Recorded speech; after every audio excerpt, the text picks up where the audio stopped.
Good afternoon and welcome to this week's episode of Rachel Gaffney's Real Ireland, coming to you from the studios in Dallas, Texas, which sounds like a bit of an oxymoron sometimes, doesn't it? You know, I'm doing an episode on Ireland from Texas, but hopefully my accent is a little bit of a dead giveaway. I'm not quite Texan. In this week's episode, we've called it Adventure in Ireland. And I've called it Adventure in Ireland because it is, of course, about adventure outdoors in Ireland, an adventure that comes in many different forms. I'd love to be outside myself right now. I'd love to be in Ireland outside. It is June the 24th here, and the temperature outside, you can see the roads behind me here. That's the Lyndon B. Johnson Freeway and the Dallas Tollway intersecting there. And it's a balmy 90 degrees outside. So I wouldn't mind being on the water or somewhere like that right now, but anyway, at least we have a job to go to. Hi Ashley, how are you? Hi Rachel, how are you? Ashley, my producer's in behind the booth there with her mask on and everything, adhering to all the rules. So there she is. Say hi to Ashley, everybody. Hello. Good to be here today. Yeah, your mask is very apropos for something we're going to be talking about later on in this show. Yes, it absolutely is. Yeah, for sure. So we're going to get straight into it today. And my guest today is going to be a gentleman by the name of Pól O'Conghaile. There he is. And Paul is the travel editor for the Irish Independent newspaper in Ireland. And he is a writer and contributor to National Geographic Traveler. Due to time constraints and different things and editorial deadlines, we actually already had the conversation, so it's pre-recorded. You'll be able to tell by the different outfits. But that's pre-recorded and that will be coming up shortly. And he's sharing his video footage and photographs, and that's coming up in just a moment. Every week, I love to find a product or something from Ireland that I come across in my travels. So they're not endorsed by anybody or paid or anything. It's just truly a company or a product that I find and have to share with you. And so this week we're going to do Rachel's favourite Irish finds.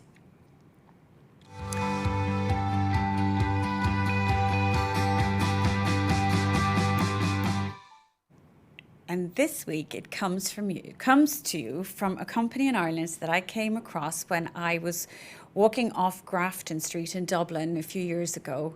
And I wandered into this store just outside the Westbury Hotel, and it's called Stable of Ireland. And here's their website now. I'm going to share this with you. So Stable of Ireland was founded by two ladies by the name of Francie Duff and Sonia Reynolds. There's the two girls there now. Keep that picture up there.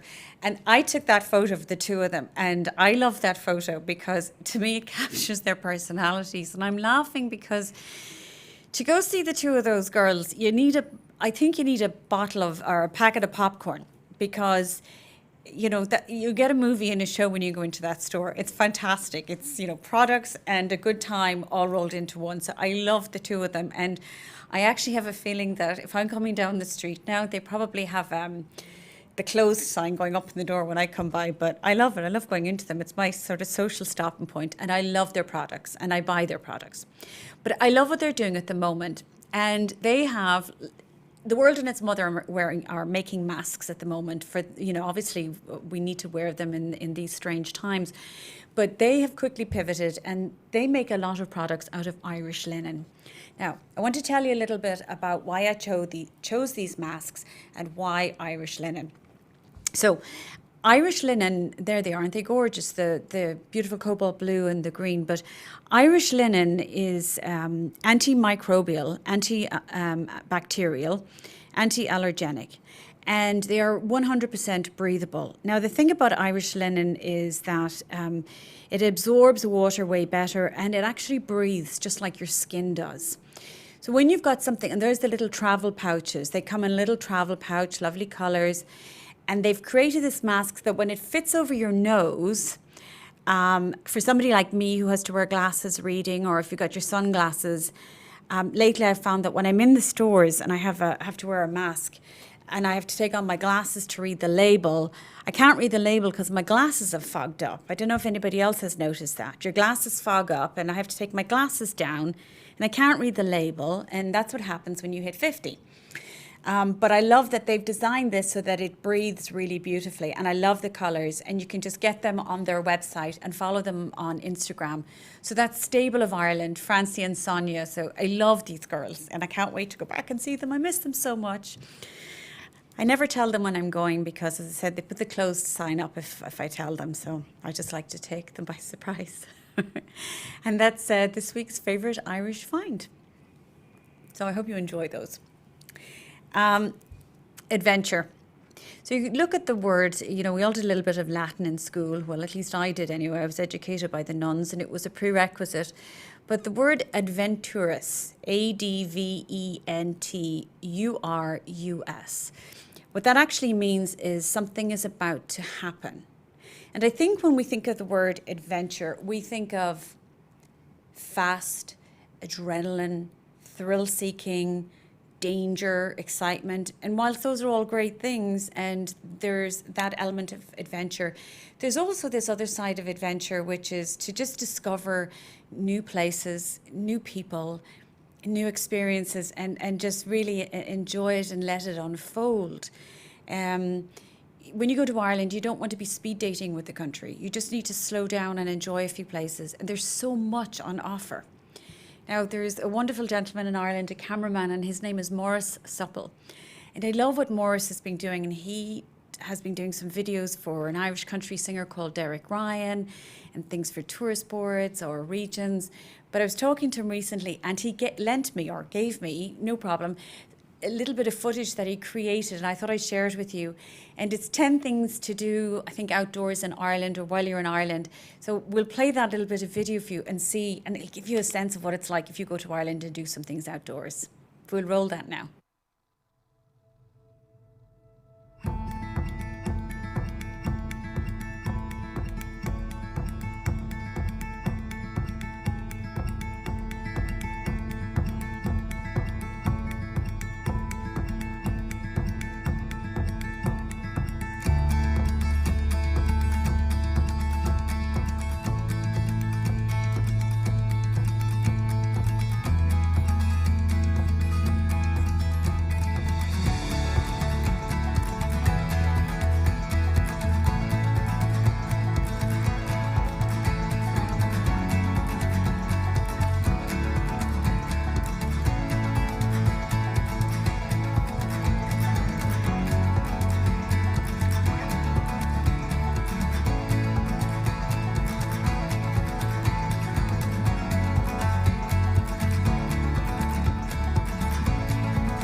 Isn't it beautiful?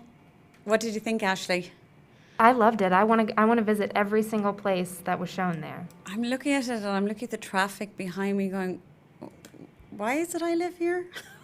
Sorry, that's I so. know, but at least you live here, but then you can go and have a vacation over there, not worry about anything and just relax and Yeah, enjoy. you're right. I mean, I have the best of both worlds, and look, I wouldn't change anything. I'm very happy. I'm just kidding. But when you see that wide, expansive space, and Ireland is a small island, but it's actually huge. There's so much to do and see. You could spend, a week in one tiny area, and you won't have enough time. There's just so much to do and see. And I'm looking at Morris, and who made that beautiful video, and he's a cameraman. I kind of made my own little one, which is hard to follow on the heels of that one, Ashley. But it's kind of a little montage of some of my experiences. So I'm not just telling you about these things, telling people to do them. I'm actually telling you that I'm doing them. I go off on my own. So just show you a quick little clip of what you can see and do through my eyes. I made some more friends here on the estate in Castle, in Calevi Castle Estate. Just wandering around here and came across them. Hi.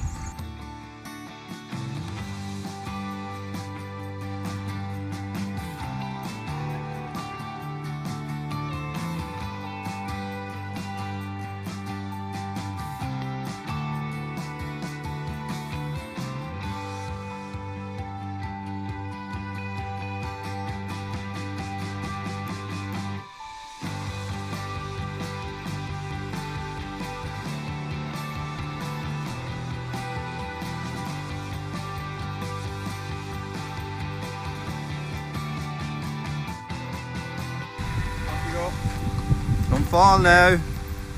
Throw that leg over. That's it. Did you just open the gate? I just climbed over. Shh. You disturbed sheep. I'm still laughing at that one because those two fellas, that was such a great day out. That was up in Calevi Castle in County Armagh, a part of the country I had never been to. Growing up in Ireland, you didn't really go north. And now I go there a lot more, and there's so much going on in the north of Ireland. I can't wait to go back there. But those two lads, one of them is Dara and Diarmuid, are the two guys, and one of them is the executive chef of Calevi Castle, and the other is a forager. And we went off out, and what happened there at the end of that, and this is part of the experience, we went foraging for about 2 hours. We were cutting down thistles and nettles, and they were showing me how to cut them, eat them, cook with them later. I had the best time. But as we came through the fields with the sheep, we came down to the gate, and one of them told me, Rachel, that gate is locked. And I said, oh, okay. So, of course, I climbed over the gate. And we had to edit that a little bit because what actually happened was, the guy just, unlocked the gate and walked around. And I said, but you told me it was locked. He said, I did. All you had to do was open it. That video made me laugh so hard.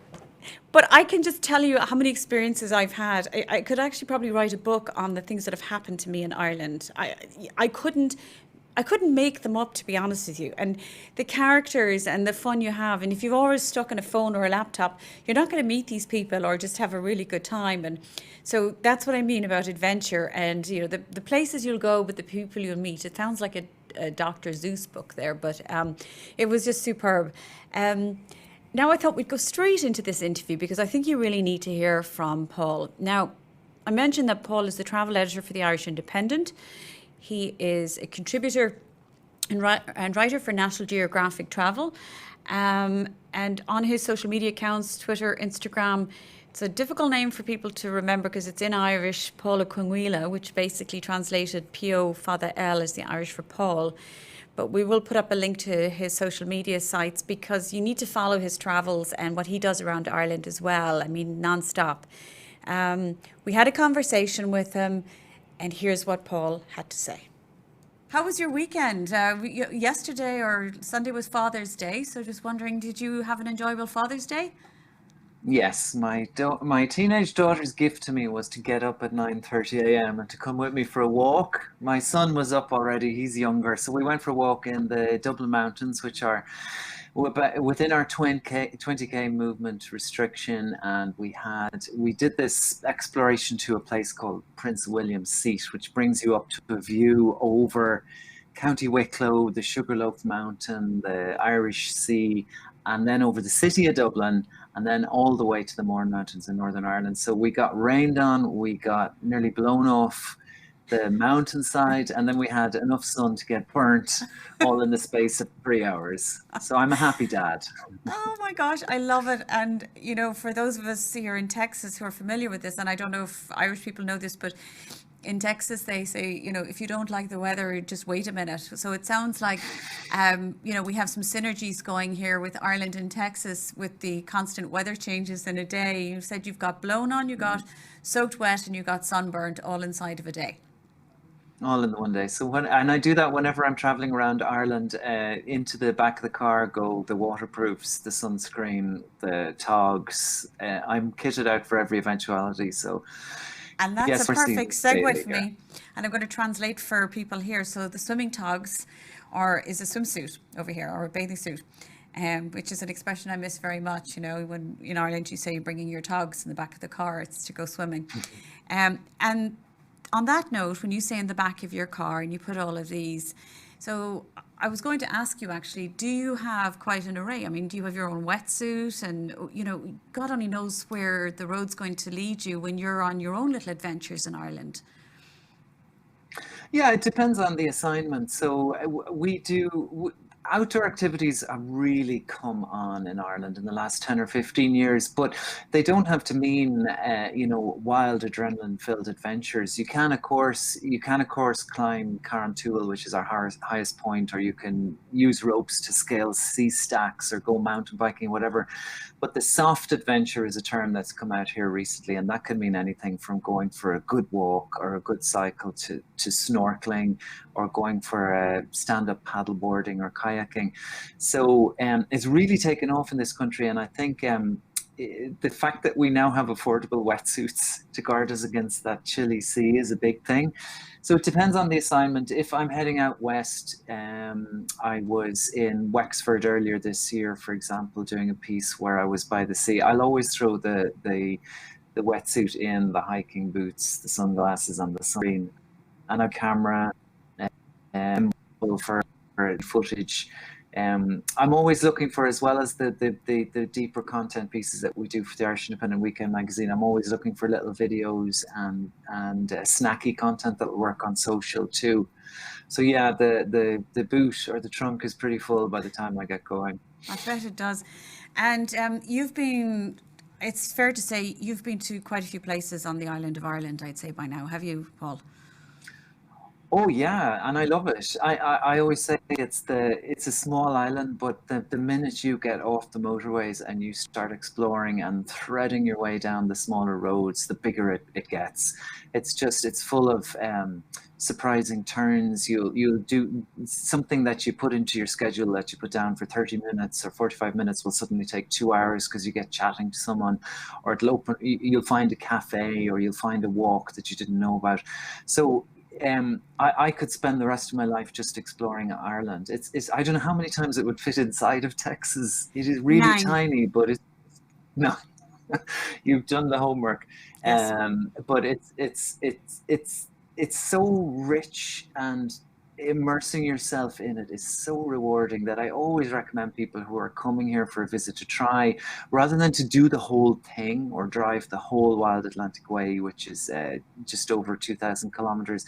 I recommend to pick sections and go to regions and areas and immerse yourself rather than just skim the surface of these things. So I've been spending a lifetime traveling here, and I've still got places to discover, but I've absolutely been around. That's true.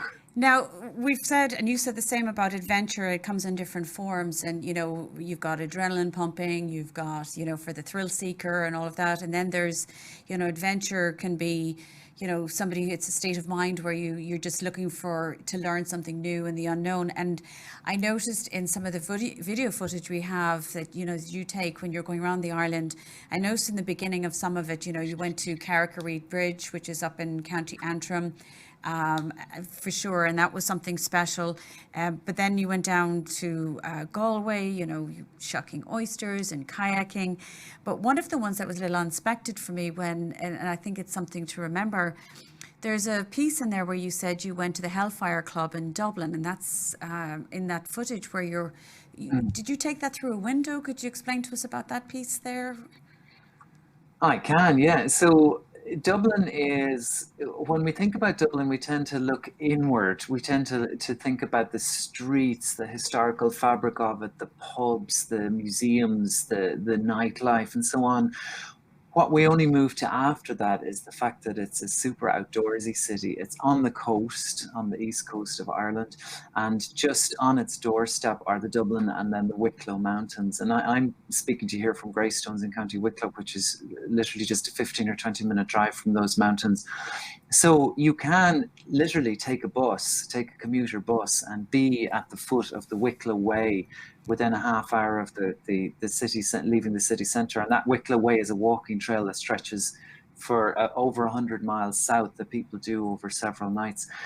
In the Dublin Mountains, there is an old stone building called the Hellfire Club, and it's an easy walk. Anybody with even an iota of fitness can do it. You're up and down in an hour and a half or so. It's great for kids because you come to this really old ruin, a former hunting lodge that looks over the city, gives you a full panorama of Dublin with the iconic pigeon house towers, and you can make out the vein-like form of the River Liffey, and you can see the sea to the right-hand side or to the east when you're up there.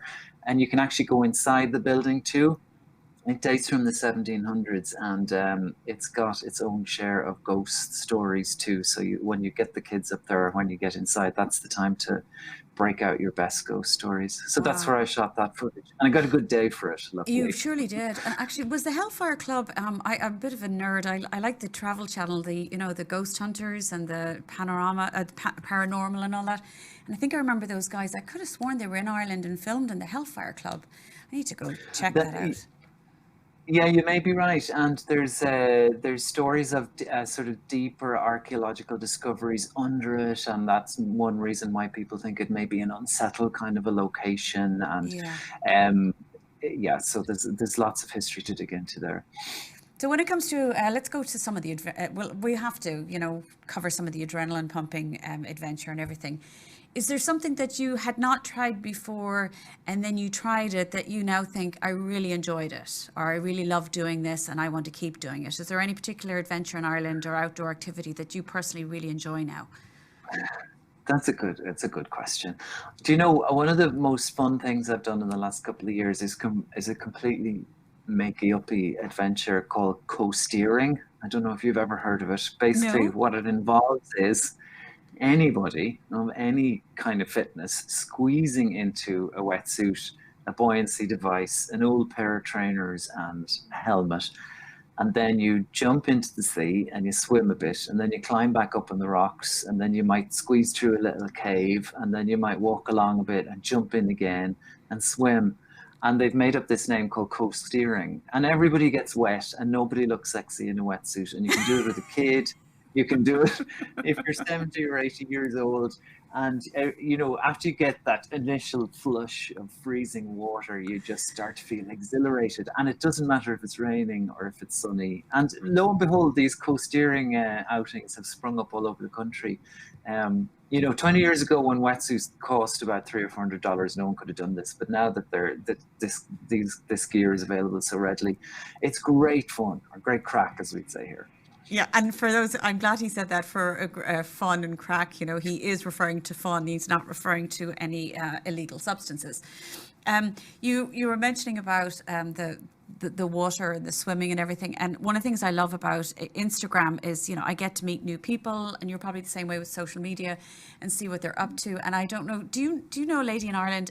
She was editor for Image magazine, Rosaleen McNeil, in Dublin, and she's always Oh gosh, you got to follow her on Instagram. But she's always posting these great photos of swimming in Dublin, whether it's in Dunleary or Dalkey or the 40 foot, which I still have yet to get to that 40 foot. And yesterday, she and I were having this conversation on Instagram. I said I was coming over and I wanted to go swimming. And she said, well, if you want some company, I'll go with you. And I think I'm going to hold her to it.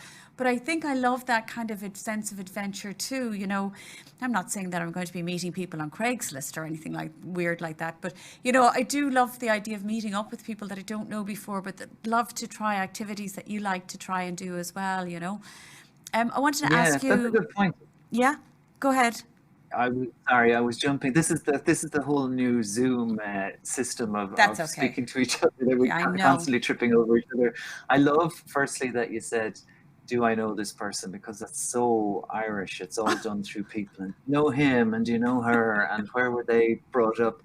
But that kind of serendipity is another thing that's new.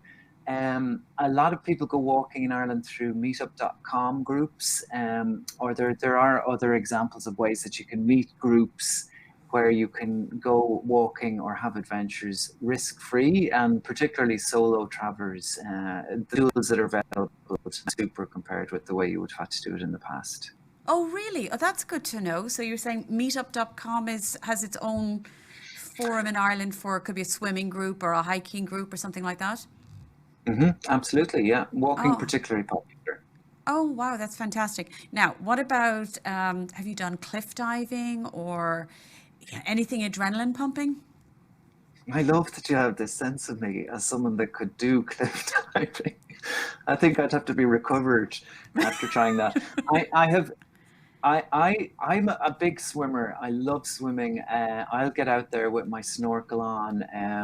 I will go for hikes, go for big cycles, but the coasteering is as adrenaline buzzy as it gets. I did go and climb a sea stack once in Donegal with Oh, a guy. His company, Ian Miller is his name, and his company is called Unique Ascent, and he basically specializes in taking you to the ends of the earth in County Donegal, strapping you in a harness, all very safe, all very well organized, and then scaling these sea stacks. And I have a bit of a fear of heights, but when we got up to the top and we were very careful, there was a little bird's nest there that we had to shuffle over to the sideways not to disturb. And we stood there and he said, you know, some of these sea stacks off the coast of Donegal, less people have stood on these than have stood on the moon.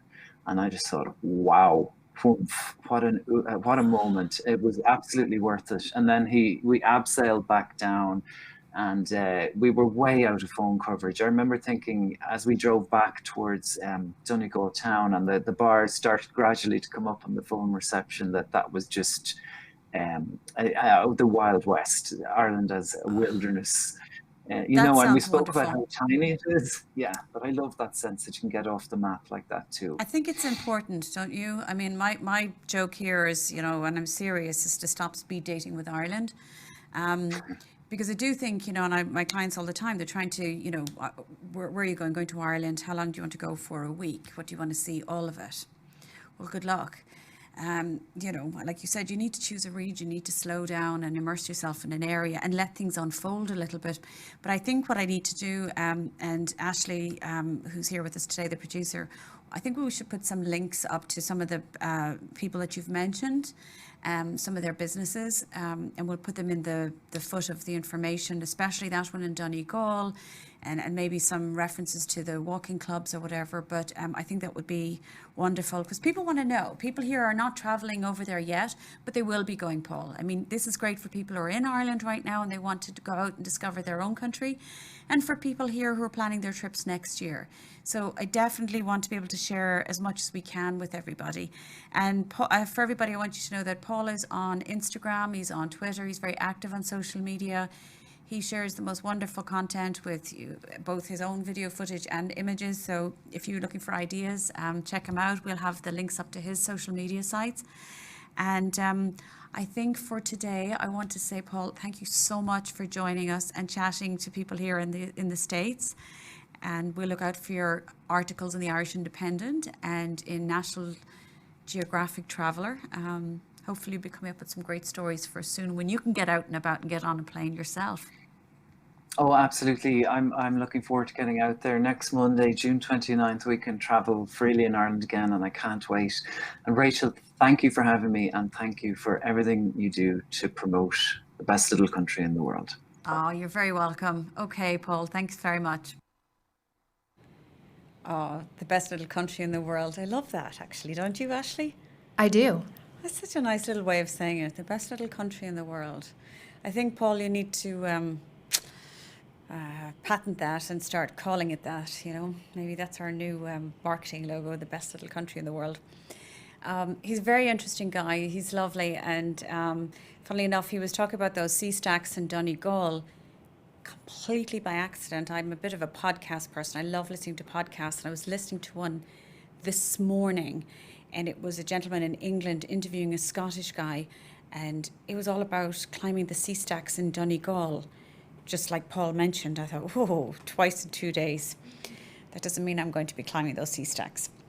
I like adventure, but speaking of adventure, I do have a few photos that I want to share with you guys. One of the ones is, look at these beautiful falls. Now that's in County Mayo. And County Mayo, for those of you that don't know Ireland, is on the west coast of Ireland. Breathtaking. It's a very natural, rugged place, County Mayo. It's just unspoiled. This, see these cars? I love this. Now, to me, this is how I want my husband nicknames me Nigella Mansell. Now, you probably don't know who Nigel Mansell was, Ashley, but Nigel Mansell was a very famous Formula One driver. Oh, okay. Yeah, and I've always loved driving cars and driving them fast.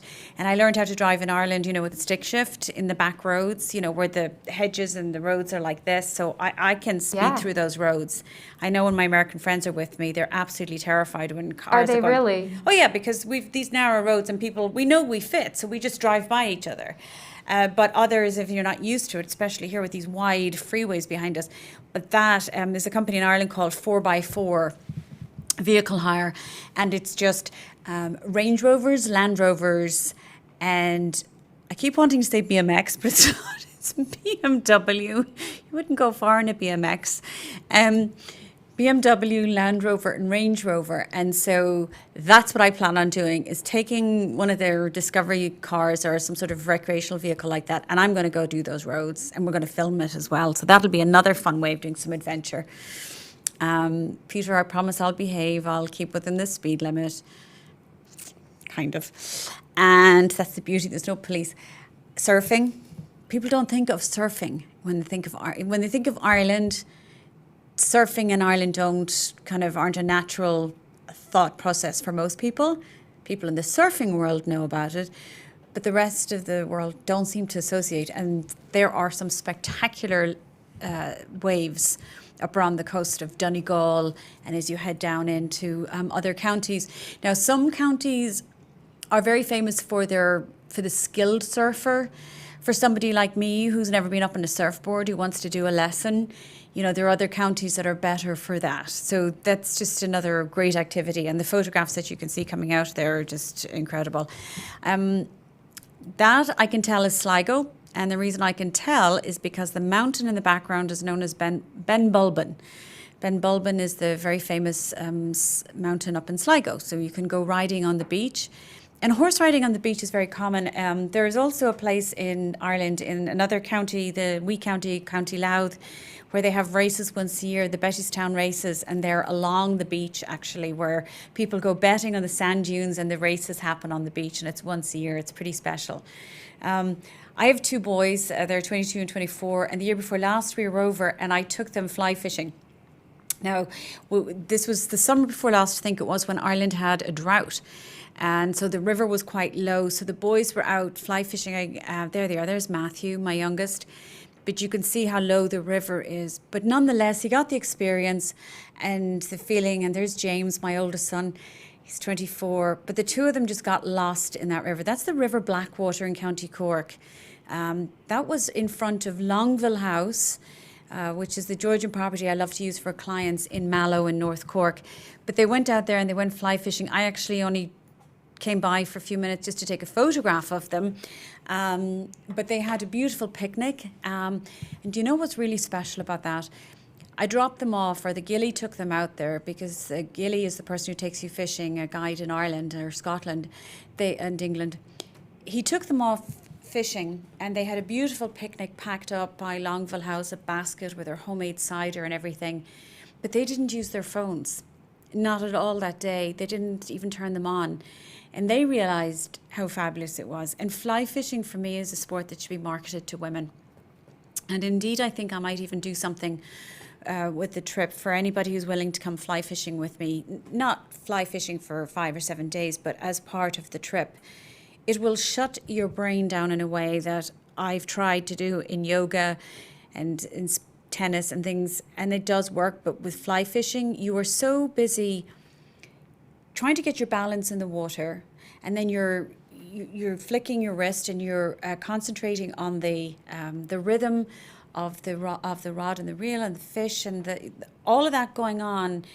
Everything else is blocked out. And I went there to do 2 hours of fly fishing in the River Annally in Cavan and in Mount Juliet Estate in County Kilkenny. And I just lost all sense of time. And it was the most wonderful form of relaxation. I just felt so rejuvenated afterwards. So that's just another form of adventure. Well, I think we're out of time. We've run over. Hopefully I've given you a little flavour of what to expect if you go to Ireland, and when you're planning your trip to Ireland. And if you want to come with me, or if you want me to plan your trip for you, or indeed if you're in Ireland and you have not kind of gone out and about and visited a place on your own doorstep, I encourage you to do so, because as Paul said, it really is, one of the best little islands in the world. So that's it for this week. And until next time, stay safe. Bye, y'all.